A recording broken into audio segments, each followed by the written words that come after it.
Mi esposo pidió el divorcio mientras lavaba fresas para otra. Acepté. Al día siguiente, descubrió que mis padres habían fallecido. Estaba acostada en la mesa de operaciones por un aborto espontáneo cuando mis padres sufrieron un accidente de coche. Acababa de perder al segundo hijo que esperaba de Diego Ramírez. En el funeral de mis padres, llamé varias veces a Diego hasta que su amiga de la infancia, Natalia Pérez, contestó con voz impaciente. Diego está lavando fresas para mí. ¿Qué quieres? Abrazando la urna con las cenizas de mis padres, con la expresión vacía, respondí. Nada. Solo dile a Diego que... Diego. Cuando terminé de comer las fresas, acepté el divorcio. Estaba sola cuando llevé los cuerpos de mis padres a cremar, junto con el segundo hijo que deliberadamente había interrumpido. El mismo que concebí con mi esposo, Diego Ramírez. Todos mis familiares vivos en este mundo fueron sellados en esa pequeña cámara de cremación, reducidos a un puñado de cenizas. Pero ya no importaba. Yo también me estaba muriendo. Mis padres fueron personas bondadosas en vida, y muchos parientes y amigos asistieron al funeral. La única persona ausente fue quien más debía estar allí, mi esposo, Diego Ramírez, el amigo más cercano de mis padres. Mi tío mencionó el nombre de Diego y negó con la cabeza, furioso. Me miró con ojos llenos de compasión.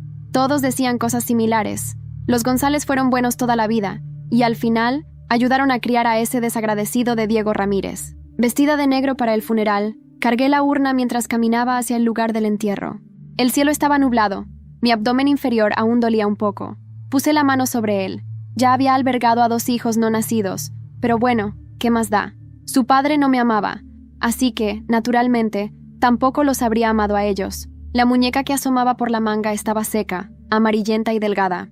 Recordé que el médico dijo que me quedaban solo 3 meses de vida. En esos 3 meses, quería llevar las cenizas de mis padres y del bebé a ver el mundo por última vez, sin Diego Ramírez. Tomé el celular y marqué el número que sabía de memoria, una y otra vez, sin respuesta, hasta que en el intento número 13, por fin contestaron, pero quien habló fue la amiga de infancia de Diego, Natalia Pérez, con un tono meloso y exigente. Chica, son las 4 de la mañana en Los Ángeles ahora. Antes, la habría llamado perra, histérica, pero ahora mi corazón no sentía nada. Solo dije con calma, necesito hablar con Diego sobre algo. Natalia resopló fríamente. ¡Qué impaciente! Diego está lavando fresas para mí. ¿Qué? Antes de que pudiera responder, volvió a burlarse. Lo controlas demasiado, ¿sabes? Acabamos de salir de una reunión importante, y Diego y yo estamos exhaustos. Si tienes algo que decir, dímelo a mí. Guardé silencio por un momento, mirando la urna en mis brazos, con la expresión vacía, y respondí. Nada. Solo dile a Diego que, cuando termine de comer las fresas, acepté el divorcio. Colgué sin esperar su respuesta. Amé a Diego Ramírez durante 10 años y estuve casada con él por 5, pero aún así no logré calentar su corazón. Ahora, estaba eligiendo soltarlo. La siguiente vez que recibí una llamada de Diego Ramírez fue al día siguiente. Estaba organizando las pertenencias de mis padres. Al otro lado de la línea, el tono de Diego estaba lleno de desprecio. Araceli González, ¿qué estás tramando ahora? Ya te dije 1000 veces. Este viaje con Natalia es solo por negocios. Hiciste llorar a Natalia anoche diciendo que querías divorciarte de mí por su culpa. Natalia lloró toda la noche. ¿Te parece gracioso? Natalia era, en serio, la consentida de Diego. Eligió creer una mentira tan descarada. Antes, quizás me habría justificado de forma lamentable, pero ahora, si él quería creer, que creyera. Limpié cuidadosamente las fotos conmemorativas de mis padres, respondiendo suavemente. Ajá. Entonces, ¿cuándo vuelves? Vamos al registro civil a firmar el divorcio. Pero él se detuvo a mitad de la frase. Un momento de silencio. Pensé que estaba considerando el tema de la división de bienes, así que lo tranquilicé. No te preocupes, no quiero ni un centavo tuyo. Me iré sin nada. Después de todo, no me quedaba mucho tiempo de vida. No quería nada de Diego. Lo encontraba sucio. Pero Diego apretó los dientes y gruñó con rabia. Araceli González, nunca me voy a divorciar de ti. Olvídate de esa idea. Y colgó abruptamente. Me quedé perpleja. Antes de salir del país, me había dicho palabras duras. Araceli González, fue tu familia la que alejó a Natalia en aquella época. Arruinaste su oportunidad de ser feliz. Si sigues causando problemas, nos divorciaremos. El motivo de sus palabras tan crueles fue que Natalia había roto la urna con las cenizas de mi primer hijo. Le di una bofetada. Cuando Diego escuchó el alboroto y vino a ver qué pasaba, al ver las cenizas en el suelo, solo mostró asco. Natalia explicó llorando. Diego, no quise hacerlo. Lo siento, me asusté. Al oír eso, Diego me abofeteó por ella. Con un tono lleno de desprecio dijo: «Ya está muerto. ¿Para qué guardar las cenizas en casa? Da mala suerte». Fue entonces cuando mi corazón murió del todo. Realmente no me amaba, al punto de despreciar incluso al hijo que yo había llevado en el vientre por él. Así que, al tercer día después de que se fue del país, esta vez interrumpí mi segundo embarazo. Era un día cálido y soleado. Mis padres acababan de asistir a la boda de mi primo. Todavía no sabían que estaba embarazada, pero estaban muy felices porque acababan de recibir una inversión. Con ese dinero, la fábrica que había quebrado podría reabrir. Justo cuando iba a llamarlos, de repente recibí una nota de voz de un número desconocido. La grabación contenía solo la voz de Diego Ramírez. Decía: «El hermano de Natalia tiene leucemia. Por suerte, Araceli todavía es útil. Cuando llegue el momento, tendré otro hijo con ella. La sangre del cordón umbilical puede salvar una vida». Me quedé atónita. «¿Dónde estabas?», preguntó con tono frío y duro mientras me miraba desde arriba. Parpadeé, ignorando el gemelo en su muñeca, y no dije nada. Había visto ese gemelo en el perfil de Natalia en redes sociales 2 semanas atrás. Era un regalo de cumpleaños que ella misma había diseñado. Mientras tanto, todos los regalos que le di a lo largo de los años habían sido descartados por alguna razón. La taza hecha a mano, dada a un subordinado como cenicero. El abrigo que esperé medio año para mandar hacer, usado como cama para el perro de Natalia. Incluso la ecografía de nuestro primer hijo, que preparé con tanto cariño, la rompió en pedazos. Durante 10 años corrí detrás de Diego Ramírez, cuidándolo, amándolo. Ahora estaba cansada. «¿Por qué fuiste al hospital? ¿Por qué estás tan pálida? ¿Tienes fiebre?». Frunció el ceño y se acercó, levantando la mano para tocar mi frente. Pero me aparté. «No se preocupe, señor Ramírez. Estoy bien». Bajé la mirada, entendiendo de repente cómo se había sentido Diego antes. Así que esto es. Así se siente cuando dejas de amar a alguien. Hasta iniciar una conversación se vuelve una carga. Aún es temprano. Podemos ir al registro civil ahora. Regresé al cuarto para guardar los medicamentos. Luego bajé con el libro de registro civil en las manos. Pero me recibió la expresión impactada de Diego. «¿No querías el divorcio?», pregunté. «Yo estoy de acuerdo. Vamos». Su rostro se volvió blanco como el papel. En un instante, parecía que le habían dado en un punto débil, señalándome con el dedo con rabia. «Araceli González, ¿qué estás insinuando? Ustedes, los González, son todos egoístas. Tus padres vieron mi talento y, solo porque me patrocinaron unos años, me forzaron a casarme contigo. Encima usaron su influencia para mandar a Natalia al extranjero siendo tan joven. Ahora que ya hice mi nombre, tu familia quiere sacarme dinero con este divorcio para que te escapes con tu amante». Después del arrebato parecía un león furioso, el rostro completamente distorsionado. Pero yo empecé a reír, y reí de verdad. El movimiento en mi abdomen jalaba todos los músculos adoloridos, haciéndome reír hasta que las lágrimas me corrieron por la cara. Entonces mis padres, esas personas buenas que hicieron caridad durante años, patrocinando al pobre estudiante huérfano Diego Ramírez, ¿estaban equivocados? Mi amor secreto por él durante 10 años, rogando a mis padres que le dieran proyectos a su empresa naciente, ¿también fue un error? Mi madre, creyendo que el talento artístico de Natalia merecía una escuela prestigiosa en el extranjero, patrocinando sus estudios, ¿también estaba equivocada? Ja, ja, ja. Sí, me equivoqué. Reí hasta que el pecho me dolió terriblemente. La boca se me llenó del sabor metálico de la sangre. Cometí un gran error en esta vida. Diego parecía asustado por mi histeria. Me miraba con frialdad, apretando los dientes. «Anne, dime, ¿fue idea de tus padres entrometidos otra vez? Esta vez, que vengan a hablar conmigo en persona». Cerré los ojos, dejando que las lágrimas cayeran, recordando los cuerpos ensangrentados de mis padres en el accidente. Solo había arrepentimiento en mi pecho. En ese momento, alguien tocó la puerta. Eran mis tíos vecinos, que vivían al lado, grandes amigos de mis padres, pero que se habían mudado al extranjero. Apenas se enteraron de la muerte de ellos, regresaron de inmediato. Mi tía tenía los ojos rojos de tanto llorar, temblaba mientras me abrazaba. «Perdóname, Araceli, llegamos demasiado tarde». Mi tío también se limpiaba las lágrimas, con la voz quebrada. Los González nunca le hicieron daño a nadie. ¿Cómo pudieron irse así, tan de repente? El dolor y el arrepentimiento en sus palabras no parecían fingidos. Segundos después, escuché la voz incrédula de Diego. «¿A quién dijiste que murió?» «Dijiste que...». Lo miré con los ojos enrojecidos y una sonrisa helada. «Odias tanto a mis padres. ¿No deberías estar feliz de que se hayan ido?». Pero Diego abrió la boca y no pudo decir nada. Mi tía parecía no reconocerlo. Como si recordara algo, me preguntó: «¿Tú no estabas con ese chico al que tu familia le pagaba los estudios?». «Ay, Cuando la fábrica de ustedes estaba quebrando, tu papá me pidió prestados $3,000 para pagarle la matrícula. Dijo que el chico era talentoso y llegaría lejos. ¡Bang! El sonido de Diego tropezando con los muebles, su rostro pálido, como si no pudiera creer lo que estaba oyendo. Pero yo solo forcé una sonrisa y le dije a mi tía: «Mejor no hablemos de eso, tía. Vamos, los llevaré a ver a mis padres». En el cementerio, mis tíos lloraban desconsoladamente. Mis lágrimas ya se habían secado hacía tiempo. Solo quedaba el dolor amargo y punzante en el pecho. Sorprendentemente, Diego vino detrás. Parecía perdido. El ahora exitoso señor Ramírez, nuevo miembro de la élite de la ciudad, también tuvo su momento de confusión. Me miró con voz ronca. «¿Por qué no me dijiste sobre la muerte de tu madre y tu padre?» Esa fue la primera vez, desde que nos casamos, que Diego se refirió a ellos así. Ni siquiera en nuestro banquete de bodas los llamó de otra forma que no fuera el señor y la señora González. Ahora que estaban muertos, cambió la forma de nombrarlos. ¡Qué ironía! Evadí su mirada y murmuré: «¿Te acuerdas de lo que dijiste cuando la fábrica de mi padre quebró?»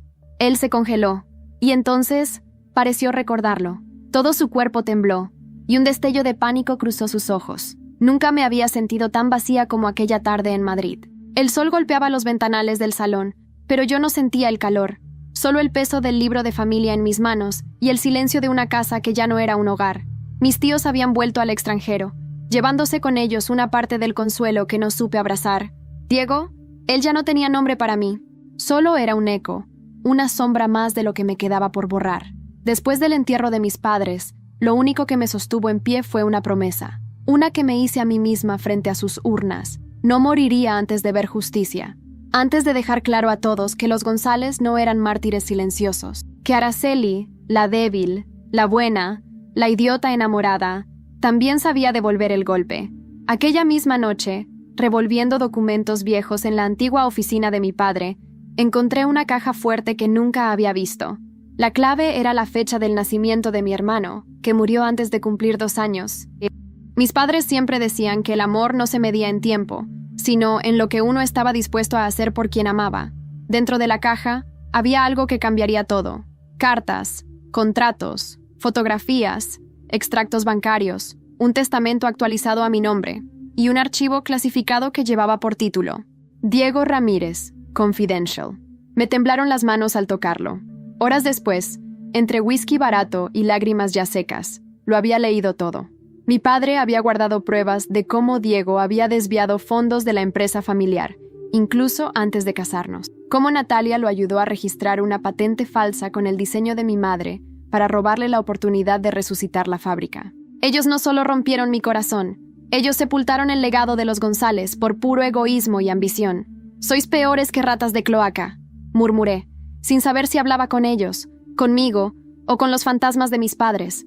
Me quedé horas ahí, planeando, pensando. No era suficiente destruirlos.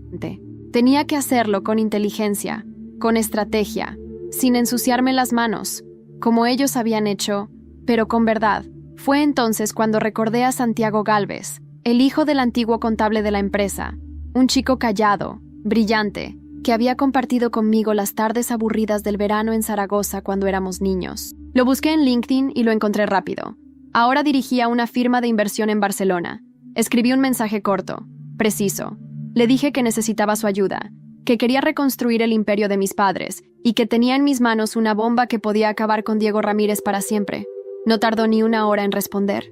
«Araceli, dime dónde y cuándo. Te debo demasiado. Y tengo mis propios motivos». «¿Motivos?». No pregunté. No aún. Solo asentí en silencio.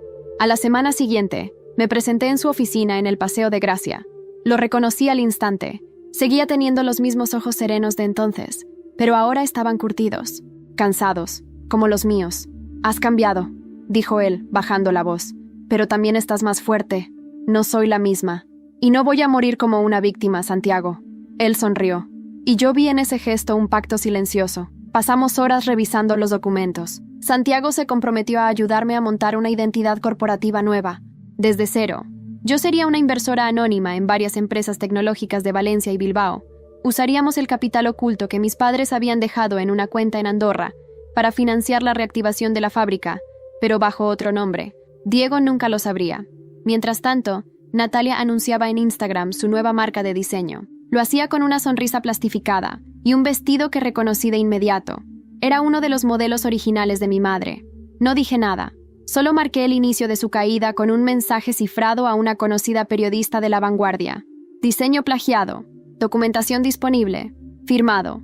Una hija. Y entonces, sonó mi móvil. Número desconocido. Contesté con el corazón en la garganta.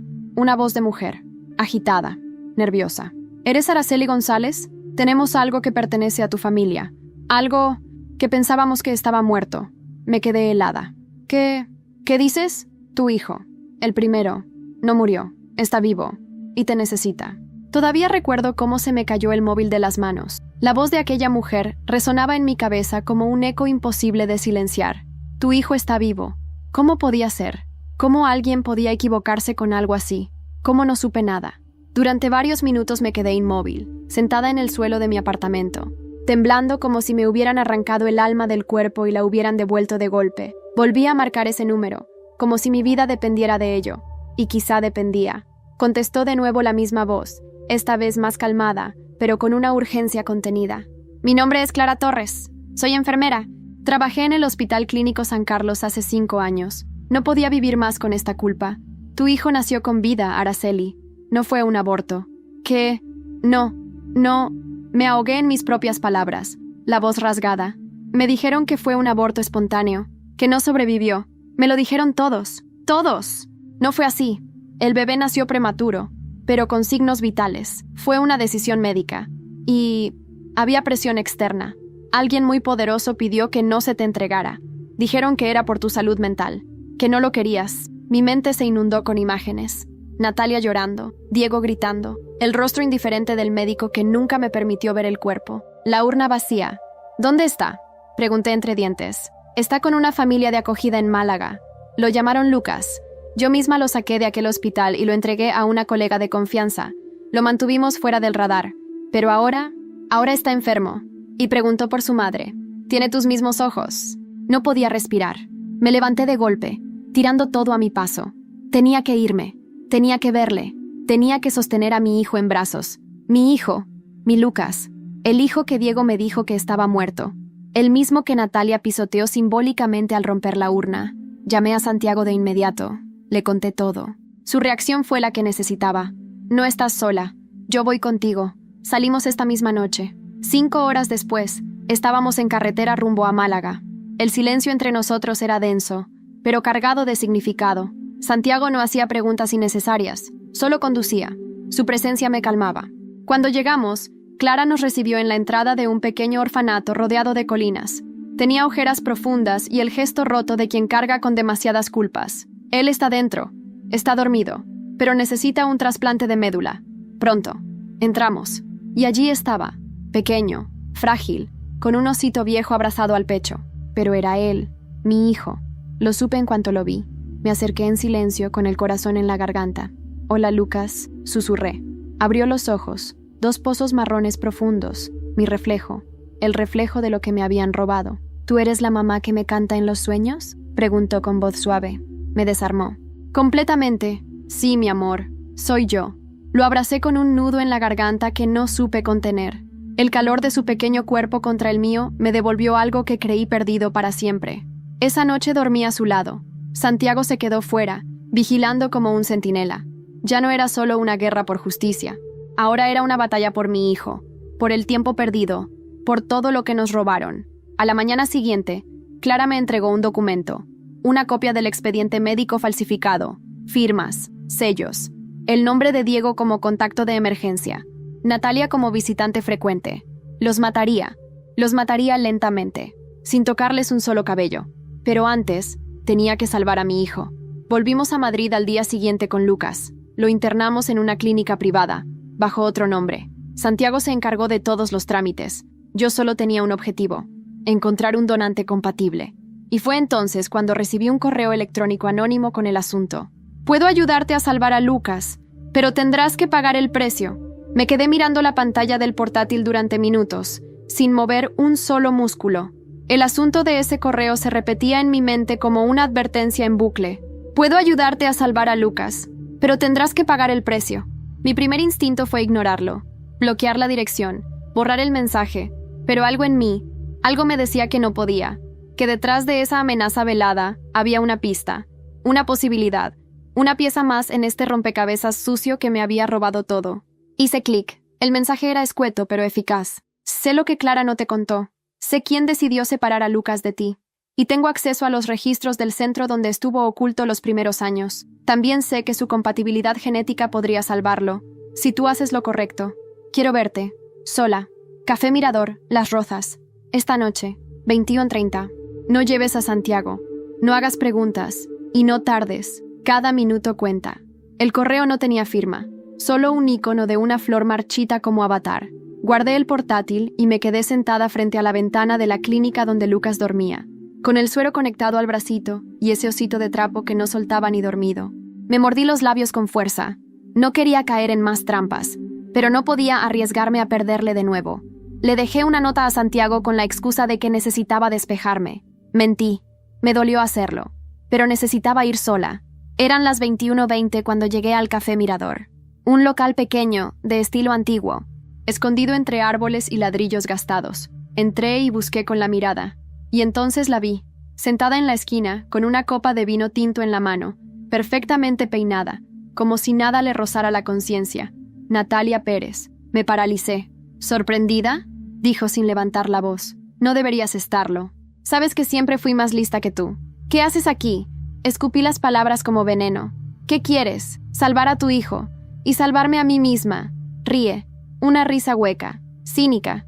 Me temblaron las manos, pero no bajé la mirada. No juegues conmigo, Natalia. No te atrevas a usar a Lucas. No tienes idea de lo que soy capaz de hacer por él. Oh, lo sé, murmuró, inclinándose hacia adelante. Por eso estoy aquí, porque necesito tu ayuda, Araceli. Y tú necesitas la mía. La rabia me hizo apretar los dientes. ¿Ayuda? Tú me quitaste a mi hijo. Tú lo enterraste en mentiras. ¿Y ahora vienes a hacerte la víctima? No fui yo, dijo con los ojos brillando. Fue Diego. Fue él quien presionó al hospital. Fue él quien exigió que no te dieran al niño. Yo solo supe la verdad después, pero me callé, porque me convenía. Por un segundo, hubo algo que parecía arrepentimiento en su voz, pero desapareció rápido. ¿Y ahora por qué vienes con esta historia? Porque el hermano de Diego no tiene leucemia. Eso fue una mentira. El plan original era tener otro hijo contigo, sacarte el cordón umbilical y después entregarte al psiquiátrico. Te iban a silenciar para siempre, pero te les adelantaste, te fuiste antes, y eso lo arruinó todo. Me mareé. Me costaba entender la magnitud de lo que acababa de escuchar. ¿Y tú, por qué estás hablando ahora? Porque me traicionó a mí también, susurró, bajando la vista. Me dejó embarazada, y después me obligó a abortar. Dijo que no podía permitirse otro escándalo, que mi carrera estaba acabada, igual que yo. Por primera vez, la vi rota, y no supe cómo sentirme. ¿Y qué quieres? Me miró fijamente, fría. Clara, quiero ayudarte a destruirlo. Tengo acceso a los registros bancarios, a las grabaciones, a los sobornos que aceptó para sacar a Lucas del sistema. Puedo darte todo eso, pero a cambio, quiero desaparecer, con dinero, con una nueva identidad. ¿Y si te niego eso? Entonces muere tu hijo, y tú con él. El silencio nos envolvió. Afuera llovía. Dentro solo se oía el tic-tac del reloj sobre la barra. «Te lo pensarás», dijo ella levantándose. «Tienes 48 horas. Después no vuelvo a aparecer». Salió sin mirar atrás. Yo me quedé allí, con el vino sin tocar, y una decisión que podría cambiarlo todo. Al volver al hospital, Santiago me esperaba en la puerta. Tenía los ojos duros. Había leído la nota. Sabía que lo había dejado fuera. «¿Dónde has estado?» «Con alguien del pasado», respondí. «Y ahora tengo una bomba en las manos». Él no preguntó más, pero supe que lo había decepcionado. Y entonces, al entrar en la habitación de Lucas, lo vi. Un sobre la cama, sin remitente. Dentro había una foto. Lucas con Diego, recién nacido, en brazos de él, sonriendo. Sostuve esa fotografía durante minutos como si fuese una dinamita a punto de explotar. Mis dedos temblaban, pero mis ojos no parpadeaban. Era real. La imagen era nítida. Diego, con la bata del hospital, sonriendo, y en sus brazos, Lucas, mi hijo, recién nacido, aún cubierto de esa primera capa de vida y mentira. No había duda. Él lo sostuvo antes que yo. Él lo vio antes que yo. Él decidió que yo no lo vería nunca. Ese rostro de orgullo en su expresión me revolvió el estómago. Lo odié, más de lo que nunca pensé que era posible odiar a alguien. ¿Quién dejó esto aquí? Le pregunté a la enfermera en la recepción del ala pediátrica. Una mujer, morena, pelo liso, bastante elegante. No dio su nombre, pero dijo que era un regalo para la madre del niño de la habitación 204. Natalia. Tenía que ser ella. Subí de nuevo a la habitación, con Santiago detrás de mí, en silencio. Su mirada me perforaba la espalda, pero no decía nada. Aguardaba, como siempre. Ya no podía ocultarle nada más. Le mostré la fotografía. Me dijo que quiere desaparecer, pero a cambio, me entregará todo lo que necesito para destruir a Diego. Santiago tardó unos segundos en responder.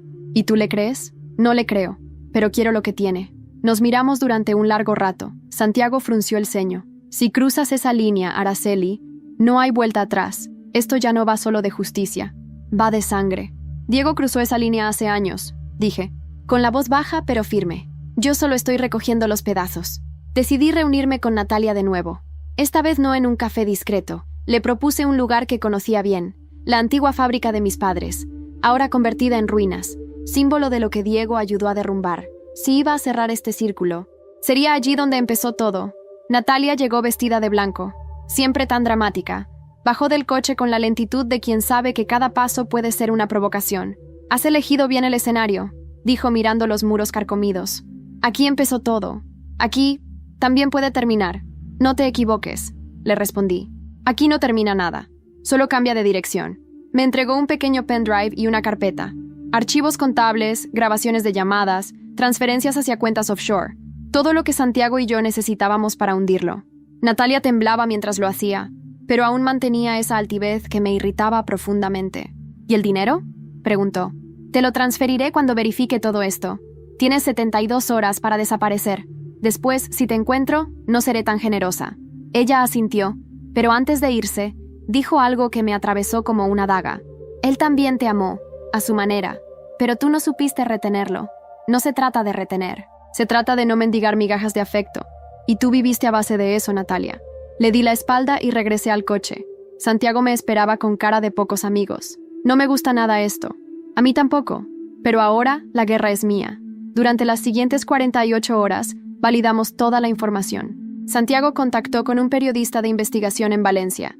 Le filtramos parte del material, lo justo para despertar el interés de los medios. La historia estaba por explotar, pero antes había algo más. Mientras Lucas dormía en casa, ya que lo trasladamos a un ambiente más familiar, recibí un correo nuevo.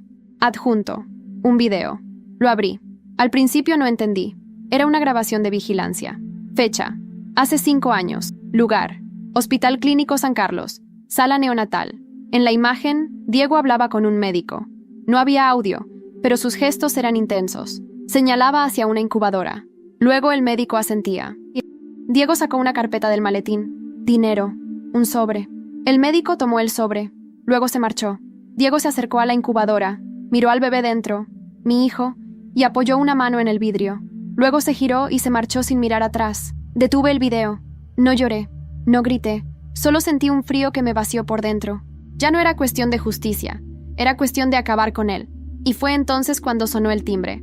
Santiago abrió la puerta. Era un mensajero. «¿Araceli González?», preguntó, alzando un sobre negro. «Soy yo». Dentro del sobre había una sola hoja, un parte médico. Lucas necesitaba un trasplante inmediato. Su situación se había agravado. El tiempo se acababa.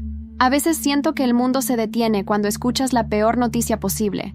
No hay ruido, no hay aire, solo un zumbido, sordo, como si tu cuerpo no supiera si huir o rendirse. Esa hoja, esa maldita hoja en mis manos decía una sola cosa. Lucas estaba empeorando.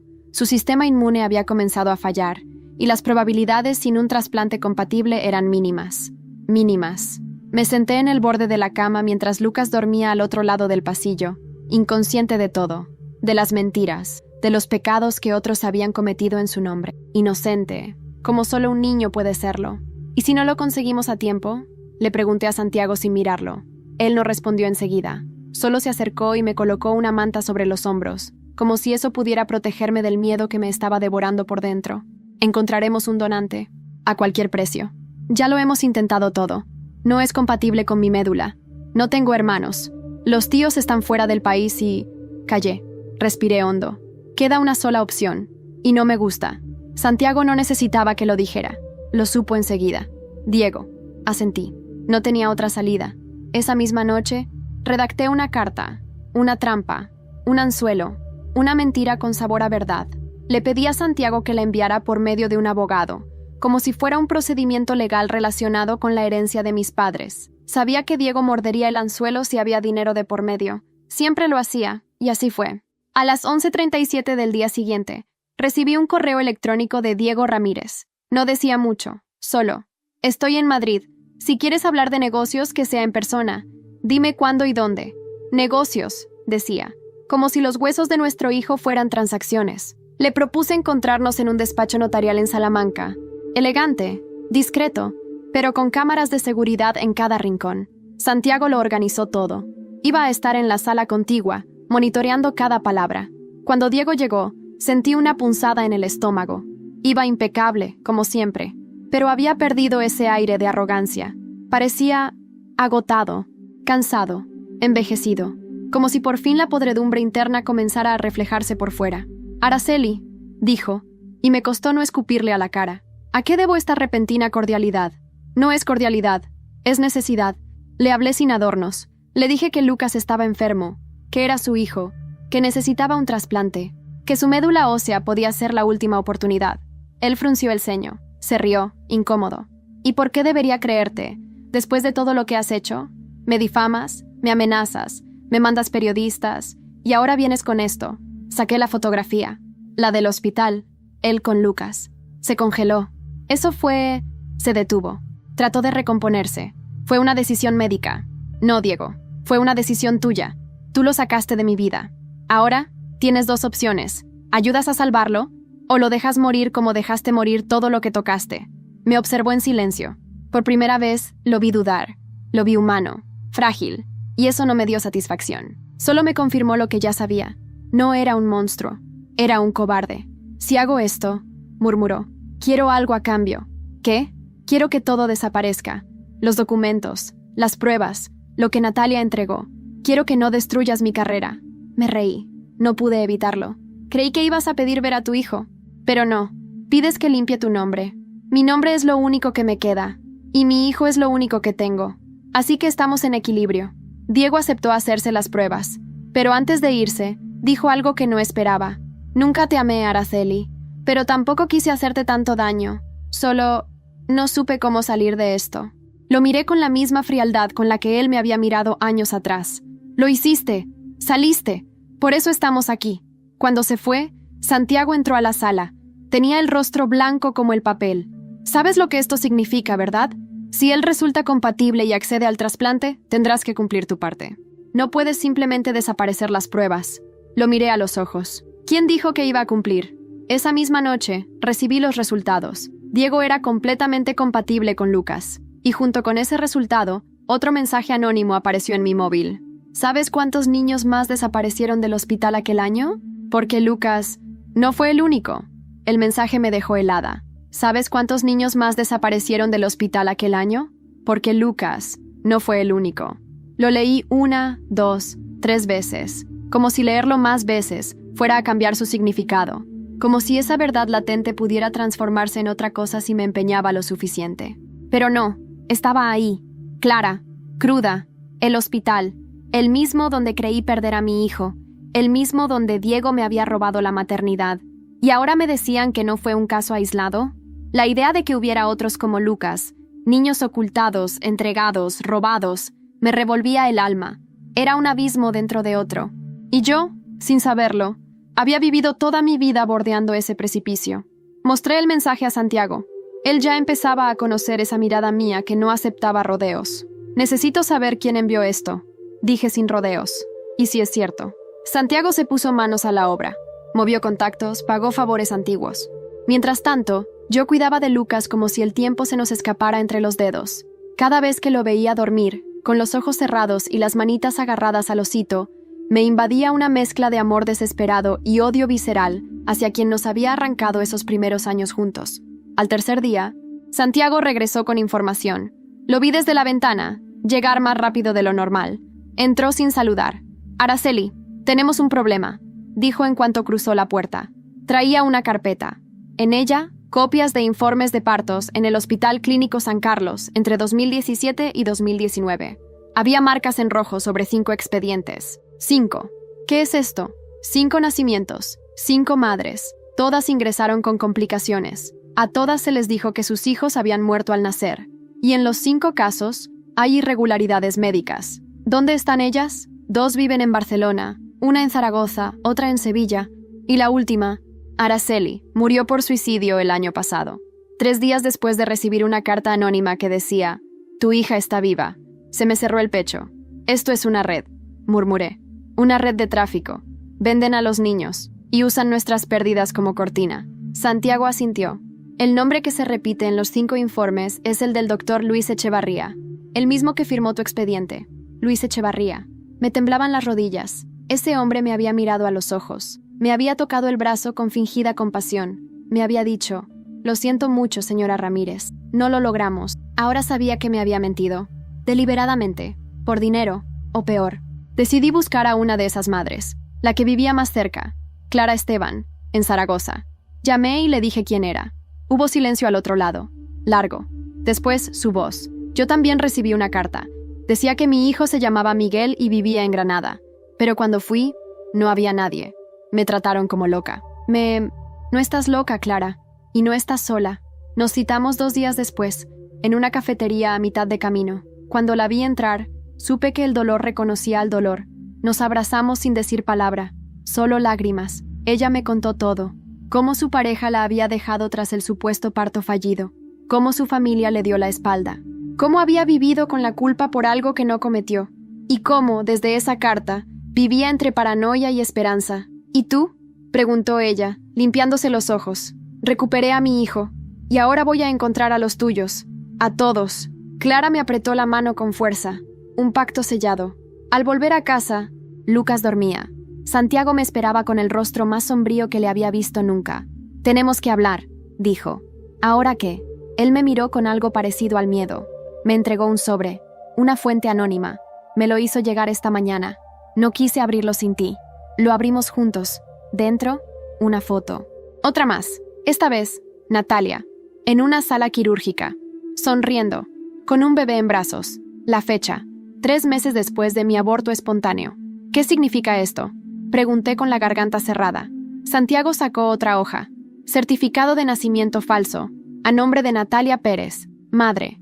Natalia. Padre. Diego Ramírez. Se me cayó el alma al suelo. Ella se quedó con mi otro hijo. Y fue entonces cuando mi móvil vibró. Un mensaje nuevo. ¿Quieres verlo? Ven sola. Esta vez a Bilbao. Bilbao. Nunca pensé que volvería a pisar esa ciudad. No después de todo lo que pasó. Fue allí donde mi padre firmó el último contrato que sostuvo la fábrica, antes de que Diego lo arruinara todo. Allí también habíamos celebrado nuestro 2º aniversario de boda, fingiendo que aún había amor entre nosotros. Ahora volvía sola, o mejor dicho, con toda la rabia del mundo como compañera. No le dije nada a Santiago. No podía arriesgarme a que interviniera. Esta vez era algo entre Natalia y yo. Ella me quería sola, y yo necesitaba enfrentarla cara a cara. Si lo que insinuaba era cierto, si realmente tenía a mi hijo, entonces esa mujer ya no era solo una traidora, era una secuestradora. Llegué a la dirección indicada a las 20:07, un edificio antiguo en el casco viejo, de esos que parecen esconder secretos entre cada grieta. El ascensor no funcionaba, por supuesto. Subí 4 pisos por una escalera angosta, con las piernas temblándome más de furia que de miedo. Toqué la puerta. Silencio. Volví a tocar, esta vez con más fuerza. Y entonces se abrió. Natalia estaba allí, sin maquillaje, con el cabello recogido de cualquier manera. Por primera vez desde que la conocía, parecía humana. «Has venido», murmuró. «¿Dónde está?», pregunté sin rodeos. Ella se apartó en silencio, dejándome entrar. El piso era pequeño, pero acogedor. Había juguetes en una esquina, ropa infantil doblada sobre el sofá. El aroma a comida recién hecha llenaba el ambiente. Y entonces lo vi. Un niño, jugando en el suelo con bloques de madera, concentrado, con una camiseta azul que le quedaba grande. Levantó la cabeza, y mi mundo se detuvo. Era él. Lo supe en lo más profundo de mis entrañas. Tenía mis ojos, la sonrisa de mi padre, las manos pequeñas de Lucas. Era mi hijo. Me arrodillé lentamente, sin poder evitar que las lágrimas me inundaran el rostro. «Hola», susurré, temblando. «¿Cómo te llamas?». Él me miró con curiosidad, sin miedo. Se acercó. Me tocó el rostro. «Me llamo Nico», dijo. «¿Tú eres la señora de mis sueños?» No supe cómo no desmayarme en ese momento. Lo abracé, con todo, con el alma, con la rabia, con el amor que había guardado en una tumba equivocada durante años. Natalia observaba en silencio desde la cocina. No se movió. ¿Cómo pudiste?», le dije, sin soltar a Nico. «¿Cómo pudiste robarme a mi hijo?» «No era mío», admitió. «Lo sabía, desde el primer momento. Pero no podía perderlo todo. Diego me obligó. Me dijo que tú estabas desequilibrada, que no podías cuidarlo, que era mejor así, que con el primero muerto, este sería solo una carga para ti». «¡Cállate!», grité. «Tú sabías la verdad, sabías lo que me habían hecho». «Sí», susurró. «Y por eso, te lo devuelvo». Guardó silencio un momento y luego se acercó con un sobre. «Aquí están sus documentos reales, certificado de nacimiento, pruebas de ADN, todo. Puedes llevártelo. Ya no tengo fuerzas para luchar por nada, ni siquiera por mí.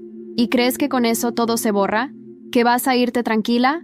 No, Araceli, no quiero que me perdones. Solo quiero que te vayas antes de que Diego se entere de que lo encontraste. Si él sabe, si él llega a saberlo, no lo dejará ir». Se me heló la sangre.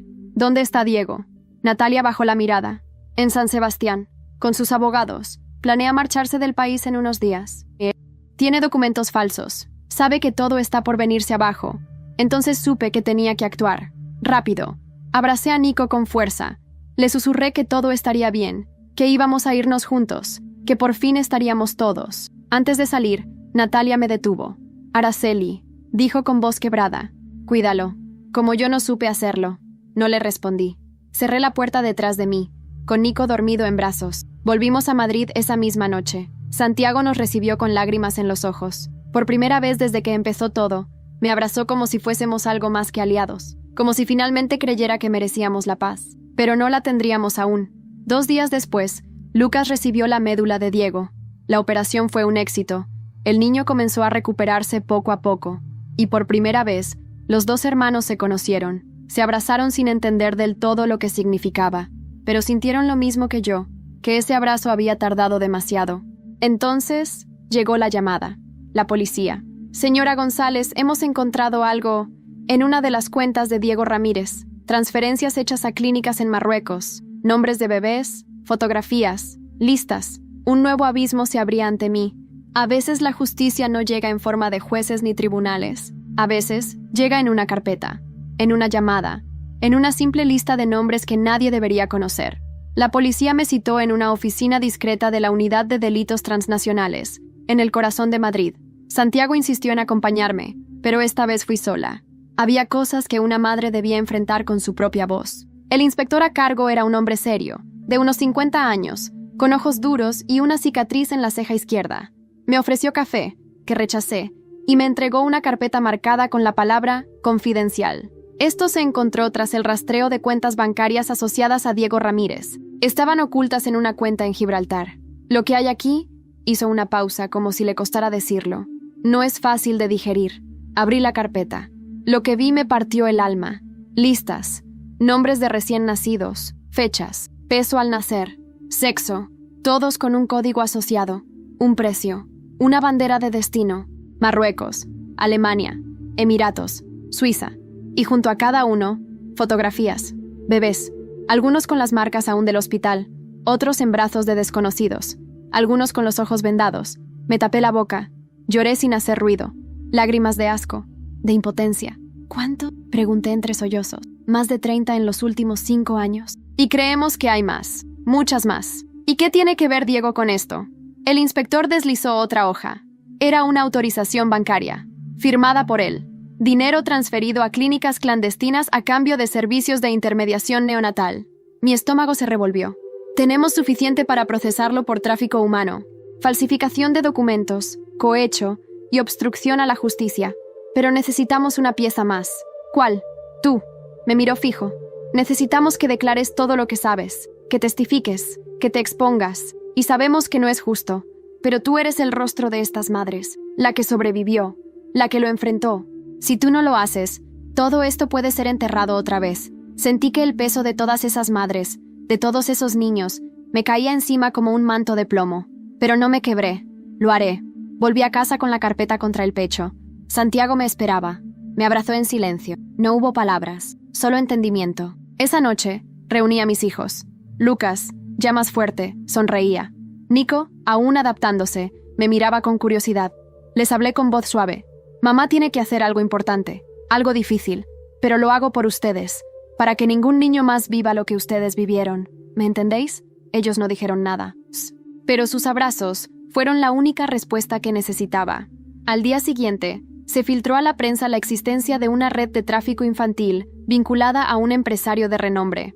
No se hizo público su nombre, aún, pero el escándalo crecía como un incendio incontrolable. Diego, al verse acorralado, intentó huir. Fue detenido en el aeropuerto de San Sebastián con pasaportes falsos, dinero en efectivo y documentación médica robada. Natalia, en un acto de redención desesperada, entregó pruebas adicionales a la fiscalía, confirmando cada movimiento. El día del juicio llegó. Yo entré al juzgado vestida de negro, con la misma dignidad con la que enterré a mis padres. Diego, esposado, me evitaba la mirada. El mismo hombre que me había ignorado durante años, ahora temblaba ante mi presencia. ¿Reconoce a esta mujer?, preguntó el fiscal, señalándome. Sí, murmuró Diego. Es mi esposa.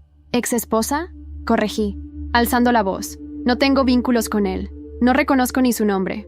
Mis palabras resonaron en la sala como un latigazo. Los asistentes no pudieron evitar el murmullo. Declaré durante 3 horas. Cada mentira, cada golpe, cada manipulación, cada hijo arrebatado, cada noche sin dormir, cada maldito día. No me quebré, no lloré. La jueza me miraba con respeto. Al final, Diego fue declarado culpable en todos los cargos, condenado a 34 años de prisión sin derecho a libertad condicional. Su fortuna fue congelada, sus socios procesados, la red desmantelada, pero nada de eso me devolvía el tiempo perdido. Esa noche, regresé a casa. Me senté en la terraza, con Lucas y Nico dormidos adentro.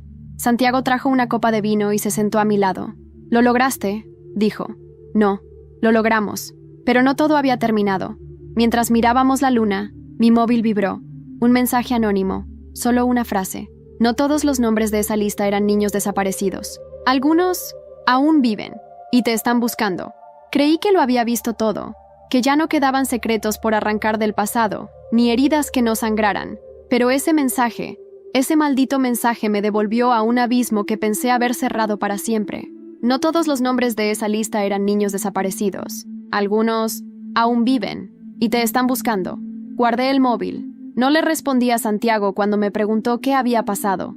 Solo me levanté, caminé hasta el cuarto de los niños y los miré dormir por unos minutos. Escuchar sus respiraciones suaves era mi ancla, lo único que me mantenía firme en medio de tanto caos. A la mañana siguiente, regresé a la comisaría. Pedí acceso a los archivos completos de la lista intervenida en las cuentas de Diego. Revisé nombre por nombre, línea por línea, hasta que algo me detuvo. Valeria González. Fecha de nacimiento: 1999. Hospital Virgen del Rocío, Sevilla. Estado actual: desconocido. El apellido, la coincidencia y el año. Mis padres vivían en Sevilla ese año. Yo tenía solo 9, y recuerdo vagamente haber escuchado discusiones, llantos, pero como toda niña, no comprendía. ¿Podría? Volví a casa. Saqué las cajas antiguas con fotos y documentos familiares. Pasé horas revolviendo cartas, álbumes, viejos recibos, hasta que encontré algo. Una ecografía. Fecha: febrero de 1999. A nombre de Isabel González, mi madre. No había registro posterior. Ningún comentario. Nada más. Llamé a mi tía, la hermana de mi madre. Atendió con voz temblorosa. «Araceli, ¿qué pasa?» «Tía, mi madre perdió una hija en 1999. Silencio. ¿Cómo sabes eso? Por favor, necesito la verdad». La escuché respirar hondo. «Fue doloroso. Tu madre estaba embarazada de una niña, pero hubo complicaciones. Nació prematura, muy pequeña. En el hospital dijeron que no sobrevivió. Pero algo siempre me pareció raro. Tu padre nunca quiso hablar de eso. Era como si la hubieran borrado». Me temblaron las piernas. «¿Crees que esa niña podría haber sido robada?» «No lo sé, pero siempre lo temí. Pasé la noche sin dormir. No quería decirle nada aún a Santiago, no hasta tener pruebas. Pedí ayuda al inspector. Le pedí rastrear el nombre Valeria González, con esa fecha y hospital. Le tomó unas horas. Cuando me llamó, Su voz tenía una mezcla de incredulidad y respeto. La encontramos. ¿Qué? Araceli. Ella está en Valencia. Fue adoptada por una pareja extranjera. Tiene 25 años. Se llama ahora Valeria Ríos. Estudió Derecho. Trabaja en una fundación de defensa de derechos humanos, enfocada en niños desaparecidos en hospitales españoles. Se me cayó el móvil. La vida, con su retorcido sentido del humor, me devolvía una hermana. Y ella estaba buscando lo mismo que yo. Me comuniqué con la fundación. No le di detalles. Solo pedí una cita con Valeria, usando un seudónimo. Nos encontramos en un pequeño despacho en el centro de Valencia. Encima. Cuando la vi entrar, supe. Misma nariz, misma forma de caminar, mismo modo de mirar con determinación. «¿Señora Ruiz?», preguntó extendiendo la mano. «Llámame Araceli». Nos sentamos. Yo no sabía cómo empezar. «He seguido tu trabajo». Mentí. «Es admirable». «Gracias. Mi motivación es personal. Fui adoptada. Y hace unos años encontré documentos que me hicieron sospechar que no fue del todo legal, que quizás fui robada». Mis ojos se llenaron de lágrimas. «Valeria, creo que eres mi hermana». Ella se congeló. «¿Qué? Naciste en Sevilla, en 1999. Nuestra madre se llamaba Isabel González. Le dijeron que habías muerto, pero nunca lo comprobó». Valeria me miraba como si el mundo se hubiera detenido. «¿Tienes pruebas?» Le mostré la ecografía. Le conté la historia. Los nombres. Le mostré una foto antigua de mi madre. Ella la tomó con manos temblorosas. «Yo tengo una igual», susurró. Siempre pensé que era una enfermera. Pero era ella. Nos abrazamos, como si el tiempo pudiera volver, como si los años de separación no pesaran tanto. Pasamos horas hablando, llorando, riendo, llenando huecos con palabras. Cuando regresé a Madrid, Santiago y los niños me esperaban con una tarta improvisada. Celebraban la recuperación total de Lucas. Fue un momento de luz, de esos que merecen ser guardados con llave. Les conté lo de Valeria. Santiago me miró con orgullo. «Te lo dije. No solo sobrevivirías, cambiarías vidas». Me abracé a mis hijos. Al fin, una familia completa. No como antes, no perfecta, pero real. Entonces, al día siguiente, recibí un sobre sin remitente. Dentro, una única hoja. Diego ha desaparecido de prisión. Nadie sabe cómo o por qué. Diego había desaparecido. La noticia cayó como una bomba. Nadie sabía cómo, ni cuándo. Solo una cosa era segura. Se había esfumado como un fantasma, sin dejar rastro. La cárcel aseguraba que fue un error administrativo. Pero yo no creía en errores. No después de todo lo que vi. No después de todo lo que viví. Alguien lo ayudó. Y no era difícil imaginar quién. Natalia. No quise creerlo. Después de todo, me había devuelto a mi hijo. Me había entregado las pruebas. Pero, ¿había sido un acto de culpa o de manipulación final? Pasé semanas en tensión. Con cada paso en la calle, con cada puerta que se abría, esperaba encontrarlo. Esperaba sentir su presencia detrás de mí. La amenaza no dicha. El peligro constante. Pero nunca apareció. Nunca más. 3 meses después, la Interpol lanzó una orden internacional. Vieron a alguien que coincidía con su perfil en Casablanca. Otra vez en Marruecos, el lugar de sus conexiones más oscuras. Allí donde vendía niños como si fueran mercancía. Pero no lo atraparon. Y yo aprendí a vivir con esa sombra. No por miedo, sino por algo más fuerte. Determinación. Sabía que un día, si aparecía, ya no me encontraría como antes. Vulnerable. Rota. Ahora tenía una familia. Una red. Una voz. Y estaba lista para todo. Lucas se recuperó completamente. Volvió a correr. A jugar. A reír. Y con el tiempo, olvidó los hospitales. Me llamaba mamá con esa dulzura que me rompía el alma cada vez que lo decía. Le gustaban los trenes y los libros de aventuras. Era curioso. Valiente. Como yo. Nico tardó más. Tenía heridas más profundas, dudas. A veces despertaba llorando, preguntando si lo volvería a dejar. Pero con el tiempo, comprendió que no. Que esta vez, su casa no era una mentira. Que su madre no era una actriz. Que era real. Y cuando por fin me llamó mamá, no pude evitar caer de rodillas y llorar como la niña que una vez fui. Santiago se convirtió en mi compañero. No solo de vida, sino de causa. Con él, fundamos la Fundación González Ramírez. Irónicamente con el apellido que casi destruye mi existencia, dedicada a la búsqueda de niños desaparecidos en hospitales de toda España, y más allá. Nuestro primer gran logro fue reabrir la antigua fábrica de mis padres, no como fábrica, sino como centro cultural y refugio para madres en situación de vulnerabilidad. La llamamos la Casa de Isabel, en honor a mi madre. Santiago me pidió matrimonio en ese lugar. y no le respondí con palabras. Solo lo abracé. Natalia fue vista por última vez en Portugal, con otra identidad. Su rastro se perdió en una isla de las Azores. Algunos dicen que murió, otros que sigue escondida. Yo no la busqué, no la perseguí, no porque la perdonara, sino porque el mayor castigo para ella era vivir consigo misma, con todo lo que hizo, con todo lo que perdió. Valeria, mi hermana, se convirtió en mi reflejo, mi apoyo, y juntas lideramos campañas para visibilizar los casos de tráfico hospitalario en toda Europa. Nuestra historia llegó a los medios, a los libros, a los corazones. Un día, durante una conferencia en Bruselas, Valeria me abrazó en el escenario y dijo, ella creyó que lo había perdido todo, pero se convirtió en la voz de los que no tienen voz. Yo no lloré, solo sonreí, porque por primera vez sentí que había cumplido con mi promesa. Hoy, escribo estas palabras desde la casa de campo donde vivieron mis padres, restaurada, viva, con risas de niños corriendo por los pasillos, con fotografías en las paredes, con aroma a café y flores frescas. A veces, cuando me siento bajo el almendro del jardín, cierro los ojos y los veo a todos. Mamá, papá, los niños, Santiago, Valeria. A veces incluso escucho a Diego en mi memoria. Pero su voz ya no tiene poder, ya no tiene control. Ahora la historia es mía. Y si alguna vez regresa, sabrá que esta vez no encontrará a la Araceli de antes, porque la Araceli de hoy no teme a nada, porque sobreviví al infierno y regresé con fuego.